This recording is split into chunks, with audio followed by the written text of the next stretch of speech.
everyone always laughs at Peppa's antics. That's my picture. But I'd never noticed that some of the episodes of The Little Pink Pig are incredibly shocking. Eating fruit and vegetables helps you stay fit. What if I told you that everything in Peppa Pig's cartoon is just a performance by the pig family themselves, and that these family interactions are actually just pretending? That's what we find out in the episode TV Land in Season 6. In this episode, Peppa and her family are watching her favorite show, Super Potato. Right from the start, there's a weird conversation between them. Mummy Pig is humming the Super Potato opening song, and they all comment that it never changes, that it's always the same song in the show, and then in real life, nobody acts that way because the actors are actually taller. Daddy Pig then invites everyone to go to TV Land, the place where shows are filmed, and when they get there, Peppa is invited to appear in front of the cameras. She's super excited and accepts. When she starts acting, she says the entire script that we hear in her cartoon's opening. Susie and her mother even watch this episode on TV, and she calls Peppa to comment on it. This was a great opportunity for the little pig,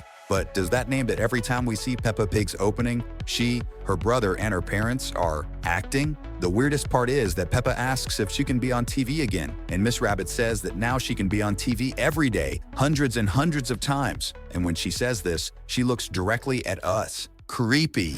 Moving from a beloved character to a super suspicious one, in the episode The Chickens, something very bizarre happens. Grandpa is showing the chickens to his grandchildren and explaining how everything works on a farm. At a certain point in the episode, Grandpa mentions that several chickens have gone missing from the coop at night. And at that moment, like in a horror movie, Grandpa shines the flashlight to one side and Mr. Fox is illuminated. The way he acts is very suspicious, and everything suggests that Mr. Fox is the one eating the chickens. This is reinforced by the fact that in real life, foxes do eat chickens, and they usually do it stealthily at night. Mr. Fox, is there something you'd like to tell us?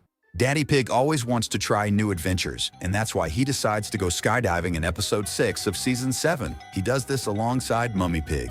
While they are on the plane, getting ready to jump, Mummy Pig is really scared, and as Daddy Pig tries to reassure her, he goes right to the edge of the door and falls off. It's very shocking how Daddy Pig falls because he didn't jump as planned. It was all an accident, and he falls without the parachute. Mummy Pig jumps after him and manages to grab him, but Daddy Pig slips, falls into the school, and breaks the roof. At the end of it all, Mr. Bull even says they need to skydive again to raise funds to fix the school roof. Try to be more careful next time, huh, Daddy Pig? Since we're talking about the TV show, let's talk more about the star of the show, Mr. Potato. He's a character very loved by kids, tolerated by adults, and well known for giving tips on healthy eating habits. His song emphasizes how important it is to maintain a balanced diet with vegetables, which is a good tip, but Mr. Potato is also a vegetable, so he's encouraging the animals to eat their own species. And there's no way to tell if Mr. Potato is a different kind of vegetable, since he's the main and most famous one of his kind in the series. Could he be the last of his species because all the others were eaten? Man, that's really shocking to think about.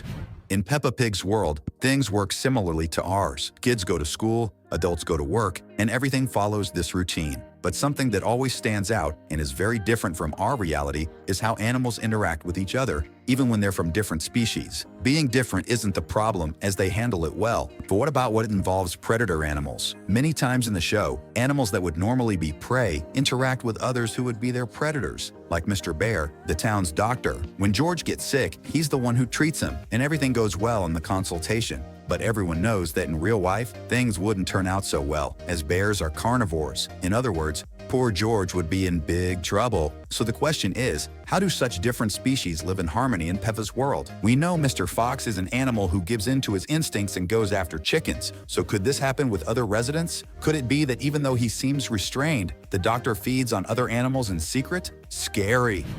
If you're also a Peppa fan and are enjoying the video so far, comment #LittlePig down below in the comments. In the episode The Fire Engine, some of the men in the town get together to chat and have a barbecue. Joining the gathering are Mr. Bull, Mr. Rabbit, Mr. Pony, Mr. Zebra, and Daddy Pig.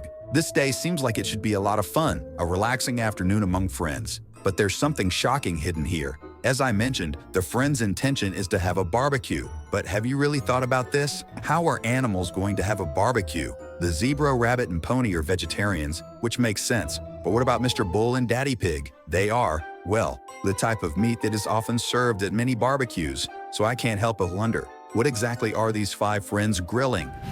Speaking of strange interactions between species, let's talk about one that gives me chills just thinking about it. In the episode The New House, something very shocking happens between Daddy Pig and Mr. Wolf. As everyone knows, Daddy Pig has built several houses. He works as either an architect or an engineer, as we've seen in the show. And one of the houses he built is Mr. Wolf's house. So far, so good. However, when Daddy Pig goes to hand over the house to his client, the way Mr. Wolf speaks is very strange. He gets excited when he sees that the architect and his family are little pigs. Additionally, Mr. Wolf asks if the house is made of straw, to which Daddy Pig replies that it's made of bricks. Then Mr. Wolf asks Daddy Pig what his house is made of. Casually, Daddy Pig responds, "It's made of bricks, so don't even think about it." This may seem like a normal conversation from a customer concerned about the durability of his house, but everything becomes quite shocking when we remember that the story of the big bad wolf and the three little pigs, the wolf blows down the house and devours the pigs. So when Mr. Wolf asked what Daddy Pig's house was made of, was he planning to blow it down?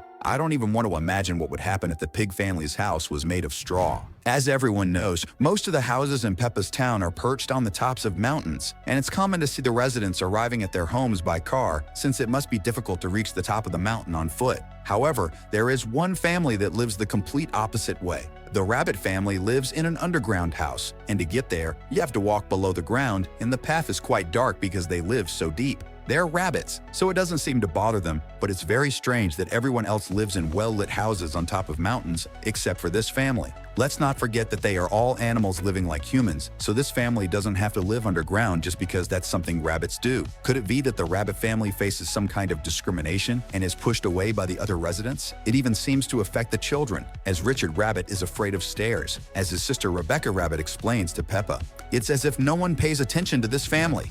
And if you're also a Peppa fan and are surprised by this video, click the subscribe button, activate the notification bell, and enjoy. In the episode Sea Treasure, Peppa and George are camping with Grandma and Grandpa on the beach. At a certain point in the episode, the kids and Grandma go play in the water and find a bottle with a note inside. The letter is from a child who says they're on vacation with their mom and dad. It's signed by Rad Rabbit, and it includes his phone number. Peppa asks to call him, and Grandma does, and the person who answers is Grandpa Rad. The most surprising part of this episode is that he's the one who wrote this letter 100 years ago. And if he was around 8 years old when he wrote it, how old is Grandpa Rad now? As everyone knows, Peppa is George's older sister. Even though it's not clear how many years apart they are, it's obvious there's an age gap. However, if this difference exists, how is it that both of them attend the same class and do the same activities? Strange, right? Well, the answer to this may shock you, but there's a theory that Peppa has learning disabilities, which is why she's a few years behind in school. Of course, it could be the case that George is advanced and super smart, but if that were true, it would definitely be mentioned in the show. In reality, the pig family seems to know that Peppa has a learning disability, but they don't talk about it all the time to avoid demotivating her. Instead, they encourage her to keep studying and using her imagination. It's incredible how many shocking moments there are in this fun show. We've selected 2 really cool videos that have everything to do with you, so you can keep watching fun content with us. Just choose the one you like the most and click on it. Thanks, and enjoy your video.